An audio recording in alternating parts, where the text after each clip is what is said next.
sentiment quand même que les gens ont besoin, je ne dirais pas de guider, parce que le limite ce serait les infantiliser, mais je veux dire qu'on leur montre, qu'on leur propose un Oui, chemin. tout à fait. Oui, tout à fait. Donc, dans le cadre d'inscription, par exemple, il faudrait faire visiter la médiathèque, mais ça ne doit pas être rentré dans, ça doit pas être une obligation. Ça doit être quelque chose donc qui doit, ou si on a envie, ben on le fait. Voilà. Donc, c'est pour ça que les médiathèques doivent évoluer même dans leur espace même, quoi. C'est-à-dire l'espace doit être beaucoup plus convivial, quoi. Donc, il ne faut pas que ce soit c'est un peu qui font peur avec des livres, etc. Moi, j'ai travaillé dans de nombreuses médiathèques, hein, notamment sur mon premier poste, j'ai travaillé dans une médiathèque, dans ce qu'on appelle des quartiers sensibles. Et puis finalement, ces personnes dont on disait, ils ne vont pas rentrer dans la médiathèque. Oui, mais on était bourrés donc, de ces personnes-là. Mais pourquoi? Parce que c'est le lieu qui incitait à ça. Alors bien entendu, on avait des tas d'incivilité, des choses comme ça, mais voilà, bon, ça faisait partie du travail. C'était un peu fatigant, mais bon, ça faisait partie du travail. C'est vrai que la médiathèque d'hier, c'est un peu plus, j'allais dire, pépère. Mais bon, mais non, c'est pas pour autant qu'elle doit, pas s'ouvrir plus. Une question de moyens aussi, hein, bien évidemment. C'est une oui, question de moyens aussi. C'est toujours des questions de moyens, mais voilà, il y a des possibilités de subventions importantes de l'État, des choses comme ça. Donc, mais c'est clair que les bibliothèques, si elles restent telles qu'elles sont, du moins pour certaines, elles vont péricliter. Ça, c'est sûr. Il faut qu'elles s'ouvrent plus. Ça, c'est certain. Il faut qu'il y ait plus de médiation, qu'il y ait plus de... Et les bibliothèques anglo-saxonnes s'y sont mis. Hein. Donc, ce qu'on appelle les magasins d'idées à Londres, dans des quartiers très difficiles, qui maintenant sont pleins, où on fait des auto-formations, des apprentissages de langue. Et tout ça, c'est occupé par des personnes qui n'étaient pas censées venir. Vous voyez ce que je veux dire?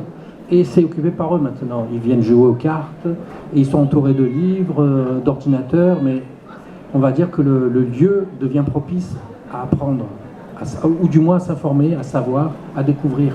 Parce que le but de la médiathèque, c'est de faire découvrir finalement, en dehors du savoir, de la connaissance, ces grands mots, voilà. C'est de faire découvrir. Après, bon, les gens font ce qu'ils veulent, hein, selon leur goût et leur intérêt, quoi. Donc il y a un côté un petit peu libertaire aussi dans les médiathèques, que j'aime bien. Voilà.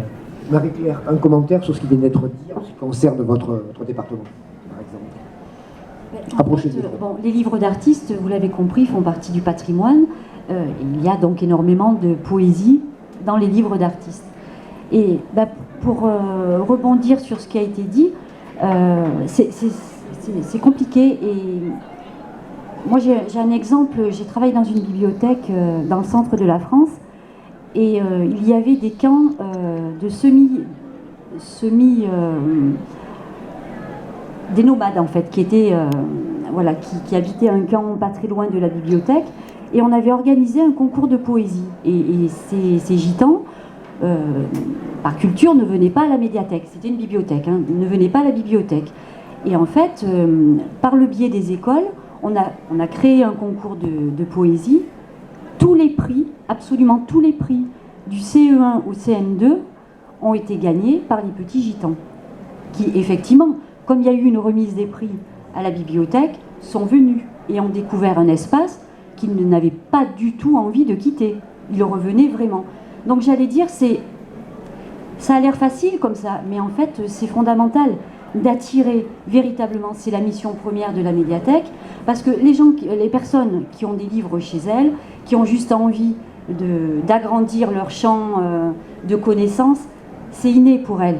Mais ces personnes qui n'ont pas cette culture, entre guillemets, de la bibliothèque, qui est devenue médiathèque, et c'est peut-être là où c'est devenu encore plus compliqué, parce que médiathèque, bon, il y a encore plus d'informations, donc peut-être que le problème vient de là, je ne sais pas. Mais c'est vrai que c'est magique, par contre, c'est véritablement magique quand des enfants qui n'ont pas l'habitude du livre, qui n'ont pas l'habitude de la poésie, gagnent les prix et s'aperçoivent que ce lieu, ils avaient une appréhension de venir à la bibliothèque. Pour eux, c'était pas pour eux. Et en fait, c'était pour eux par principe, parce que c'est le lieu de tout le monde. Et c'est la grosse difficulté, faire venir tout le monde. Mais alors, je vais essayer de parler fort, Olivier, si vous l'entendez, le micro vient de tomber en panne. C'est vraiment pas cool. Oui, mais moi je veux pas. Oui.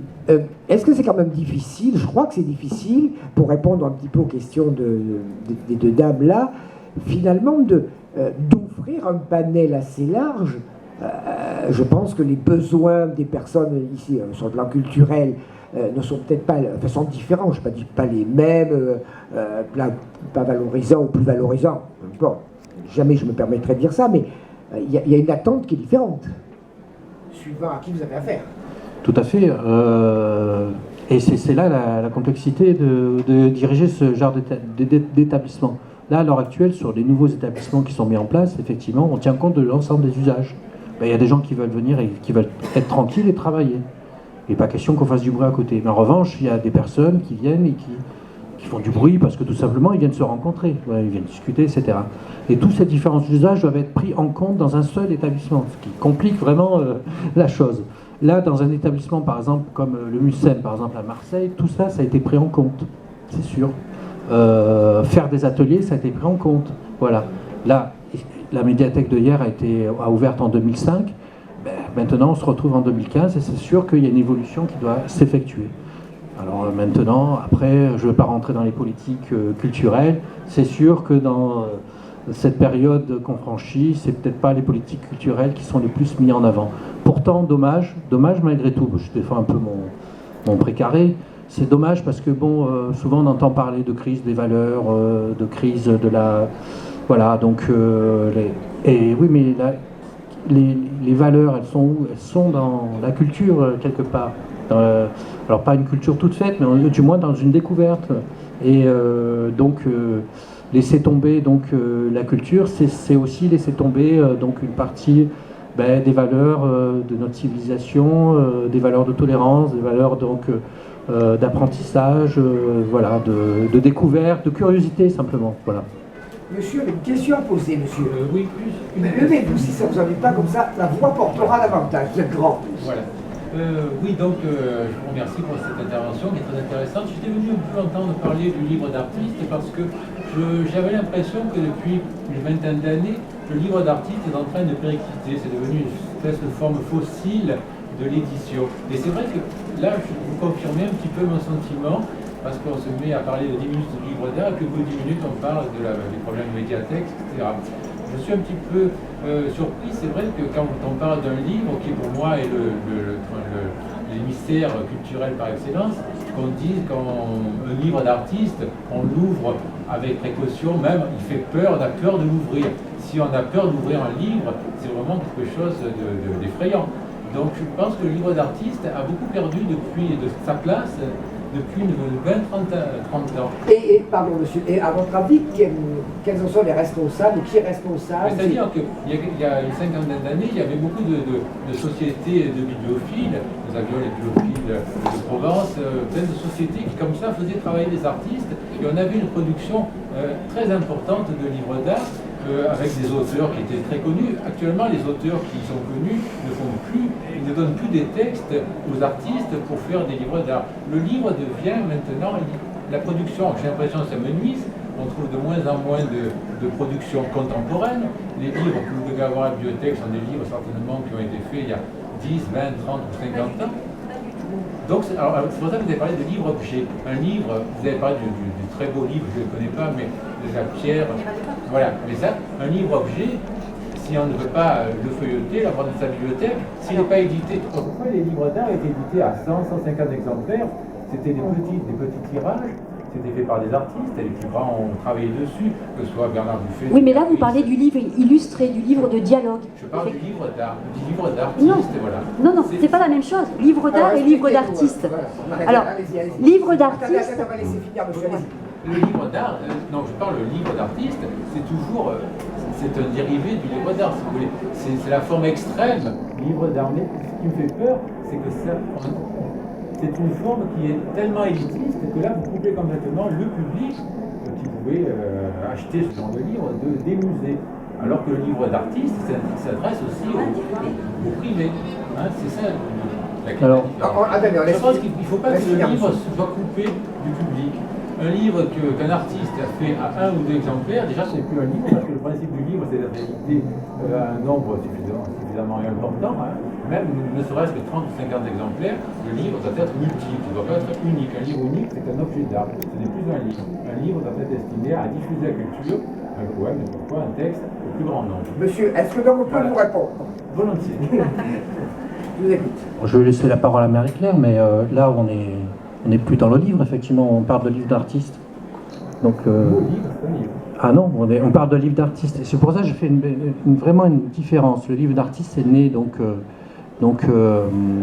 aux environs des années 60, mais également, il est né également, on le fait remonter même jusqu'en 1875. Mais c'est pas très poli, mais on va reprendre pour que je puisse comprendre quand même. Je vais essayer de comprendre. Alors, on parle de livre d'artiste. Alors, qu'est-ce que c'est un livre d'artiste? Donc, un livre d'artiste, c'est une œuvre d'art. Donc, une œuvre d'art comme une peinture. Et donc, peut être un seul exemplaire. Ou une lithographie qui peut être à plusieurs exemplaires. En tout cas, c'est toujours en édition très limitée. Voilà, c'est toujours en édition très limitée. Alors, et effectivement, étant donné que c'est une œuvre d'art, donc il y a très peu d'éditions. C'est pas la même chose qu'un livre, finalement. C'est pas vraiment un livre. Comme je le disais dans l'introduction, la définition, c'est une œuvre d'art qui prend la forme d'un livre. Donc voilà. Donc c'est vraiment très spécifique. Ce qui n'empêche pas que nous, des livres d'artistes, on en a environ 300 dans nos collections, et on a environ plus de 100 000 livres. Donc, bon. Et pourquoi on a environ 300? Parce que c'est très limité, effectivement. C'est comme quand on fait une lithographie, donc c'est édité à plusieurs exemplaires, mais ça reste quand même limité. Donc effectivement, quand on vient voir un livre d'artiste, on vient voir quelque chose qui est quasiment unique, ou qu'on ne voit pas ailleurs. Et voilà, c'est une différence. Ce qui n'empêche pas, j'ai tout à fait compris ce que vous vouliez dire, ce qui n'empêche pas que, effectivement, nous, on est convoqués ici pour parler du livre d'artiste, mais ce qui n'empêche pas que nous, on est également sur la lecture publique et sur le livre. Et le livre, il faut l'ouvrir, il faut le lire, il faut le manipuler, voire même il faut l'abîmer, il est corné. Donc c'est pas un problème, quoi. Ça, pour nous, au contraire, je suis tout à fait d'accord avec vous. Après, c'est simplement dans la terminologie de ce que c'est qu'un livre d'artiste. En France, il y a environ une cinquantaine de bibliothèques qui ont des collections de livres d'artistes. Donc il n'y en a pas tant que ça, parce que des bibliothèques, il y en a beaucoup en France, il y en a autant que de communes. Et il se trouve que nous, à la bibliothèque d'hier, depuis les années 80, ces livres d'artistes, la collection des livres d'artistes a été mise en place par la conservatrice d'alors, Madame Françoise Gattegno, que certains peut-être connaissent. Et voilà, c'est une occasion, le livre d'artiste, pour nous, au sein des bibliothèques, de faire connaître le livre, mais là, comment se fabrique un livre finalement? Moi, c'est comme ça que je le vois finalement. C'est une occasion de médiation. Et effectivement, après, une fois qu'on a le livre d'artiste, c'est vrai, c'est une œuvre d'art. Dans ce cas, on y fait attention et on ne peut pas le manipuler. Mais c'est pas grave, parce que de toute façon, par exemple, il y a des livres d'artistes qui ont été faits par de grands poètes comme René Char ou d'autres. Mais dans les éditions courantes, on retrouve les poésies de René Char. L'essentiel, c'est de pouvoir lire René Char, même s'il a, à travers certaines de ses poésies, fait des livres d'artistes. Livre d'artiste, pour certains, c'est pas toujours un objet, mais en tout cas, ça reste toujours une œuvre d'art. Peut-être il vaut mieux que les artistes parlent eux-mêmes à ce niveau-là. Oui, je peux vous répondre un petit peu sur ce sujet. Je vous trouve un petit peu pessimiste. Un peu, c'est vrai, il y a beaucoup de vrai. Vous avez parlé des sociétés de bibliophilie. Bon, effectivement, c'est du livre illustré. On peut appeler ça un livre illustré. Il y a un auteur connu d'illustration. Les sociétés, en ce moment, ont beaucoup de difficultés à survivre. Elles sont obligées soit de disparaître, comme la Provence, d'autres de se lier entre elles pour reformer à plus de sociétaires. Il faut qu'une société de bibliophilie tourne entre 60 et 150 membres. Voilà, ce sont les chiffres, mais il en existe encore. Voilà, ça c'est positif, ça. Ça c'est positif et il faut les encourager surtout, je crois. Voilà, je voudrais vous répondre aussi sur le livre, vous l'avez bien évoqué, vous connaissez bien ce secteur-là. Moi, ce qui m'a amené au livre, avant, donc je travaille du bois, je travaille la marqueterie, ça s'arrêtait là, et j'en suis venu au livre. Quand un livre avec un grand L, quand j'en parle, j'en suis ému, c'est terrible ça. De savoir tout ce travail qu'il y a eu dessus.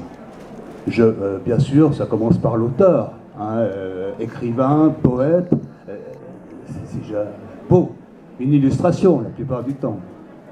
Des gravures, 50 techniques de gravure, jusqu'à la lithographie, tout est permis. Mais après, quand on regarde en dessous, le papier, celui qui a fait le papier, c'est merveilleux. Les moulins aussi disparaissent un peu ces temps-ci, quel dommage. Hein. Il y a tous ceux qui travaillent la peau, qui rentrent dans la reliure classique. Je ne parle pas de la mienne. Et voilà, donc ça apporte encore plus. Et quand on voit au niveau de l'imprimerie, les typographes, cette mise en page, ce travail qu'il y a par rapport à un livre lambda que l'on peut voir dans le commerce, c'est déjà beau de voir des livres, mais quand on voit ce travail qu'il y a derrière un livre, ça ne peut pas disparaître. Hein. Non, ça ne disparaîtra pas.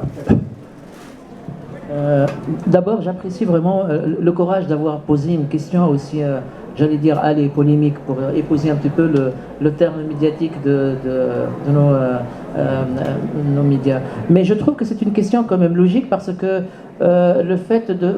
Ce qui me gêne un petit peu dans votre question, c'est de dresser un parallèle entre la production d'un livre à N nombre et le livre d'artiste. Je pense que, comme il a dit mon ami Alain Taral, le livre d'artiste par vocation, c'est l'association de beaucoup de corps de métier. On peut trouver le relieur, on trouve le doreur, l'enlumineur, le calligraphe, le graphiste. Toute cette espèce de rencontre, comme elle a dit Marie-Claire, c'est un dialogue. Finalement, ce dialogue, il est lu à travers le regard. Quand vous contemplez donc les pages faites ou bien un livre d'artiste digne de ce nom, vous avez en fait pas besoin de le toucher parce que le regard, en tout cas, il touche. Et là, on revient par définition au livre du support média d'aujourd'hui, donc c'est les livres numériques. On ne les touche pas, on les voit. Il y a un réel donc, débat entre le livre papier. Moi, j'étais présent dans des conférences dans le cadre de l'international, c'est l'IFLA, c'est le Congrès international des libraires, et j'étais présent vraiment dans un ancien ministre de la Culture qui disait la chose suivante, c'était en Corée du Sud, il disait la chose suivante: un livre pour moi digne de ce nom, c'est quand je touche le papier et ça fait le cliquetis de la page qui tourne. C'est vrai, on n'est plus dans cette lecture-là. C'est que c'est nostalgique, et c'est beau la nostalgie, parce que c'est elle qui réanime nos sens. Notre façon d'approcher le livre n'est pas la même pour nous tous. Donc le livre d'artiste, peut-être ce que je trouve de charmant et de consistant, c'est la singularité. À partir du moment où on évoque le mot singularité dans l'histoire de l'art, c'est cette rareté qui stimule le regard, qui nous donne envie plus d'aller au-delà du texte. Et là, je fais allusion à lire entre les mots. Le plasticien, il arrive, il extrait quelque part un jus, une essence de ces textes-là, et il transforme ça en couleur, en joie de couleur, donc en dessin, en graphisme, en calligraphie, etc. Je pense que si on est dans cette espèce de lecture artistique, on arrive à comprendre, je pense, Franck, ce que c'est qu'un livre d'artiste. Donc, on n'est pas d'accord sur les qualifications, un livre dialogue, un livre d'artiste, un livre objet, etc. Peu importe les appellations, mais ce qui est essentiel, cette espèce d'émergence, de prendre un texte et de lui donner un plasticien, et il le presse pour en sortir quelque chose qui vient de son âme. Et c'est ça le rôle de plasticien, à mon avis. Donc, je ne sais pas si j'ai répondu à votre question. Donc, je pense qu'on pourrait effectivement répondre, je pense. Monsieur mais est-ce que vous permettez, je rebondis également sur quelque chose qui vient d'être dit, les mots. Je trouve que, alors, il se trouve que j'interviens dans les milieux carcéraux. Et j'ai trouvé aussi qu'il y a quelque chose qui me trouble beaucoup, puisqu'on parle du livre. Permettez-moi un petit peu de faire une espèce d'écart par rapport à... Je vous donne juste 2-3 minutes parce qu'il y a d'autres... 2-3 minutes rapidement. J'ai assisté donc dans une animation d'atelier destiné pour les mineurs, donc incarcérés dans notre région dans une prison que je nomme pas. Et il se trouve qu'un mineur était incarcéré pour une raison qui m'a vraiment fait froid dans le dos. C'était la raison, c'est que le jeune, il y avait un autre jeune qui passait et qui lui a dit bonjour. L'autre, de l'autre côté, il lui a dit bonjour en passant. Alors, le jeune en face lui a dit mais tu ne me regardes même pas. L'autre réplique mais j'ai une torticolis. Alors, le jeune qui n'a pas compris le mot torticolis pensait que c'était une insulte.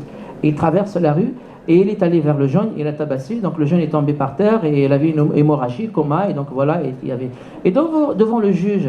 Et donc quand les gens ont su que la raison pour laquelle donc, il y a cette espèce de mise en examen, due à l'incompréhension de la langue, c'est là où on arrive justement à poser un vrai problème sur les mots, parce que les mots ont un sens. Malheureusement, comme l'a dit Franck, et je dis rapidement, M. Balthazar, c'est que je pense aussi que le rôle de la médiathèque, c'est de vulgariser, c'est de permettre aussi aux livres d'être accessibles.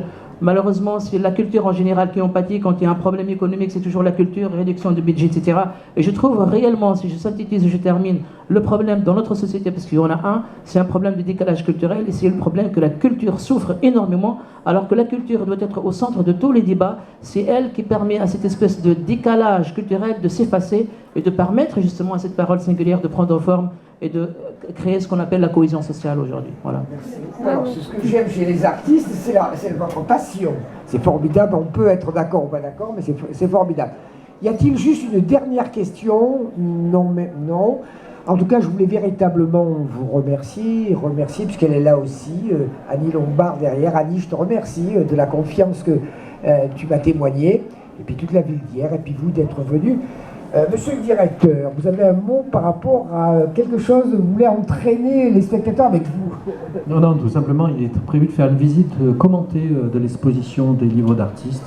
Bah, écoutez, je vous invite, si vous souhaitez venir. Voilà, et encore merci. Et merci à vous. Allez, Marie-Claire.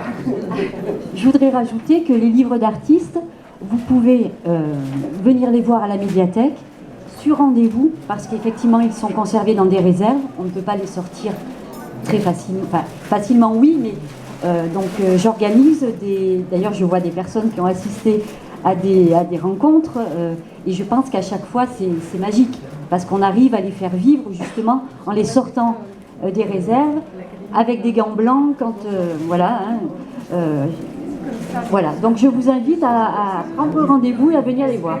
Et encore des applaudissements pour les artistes.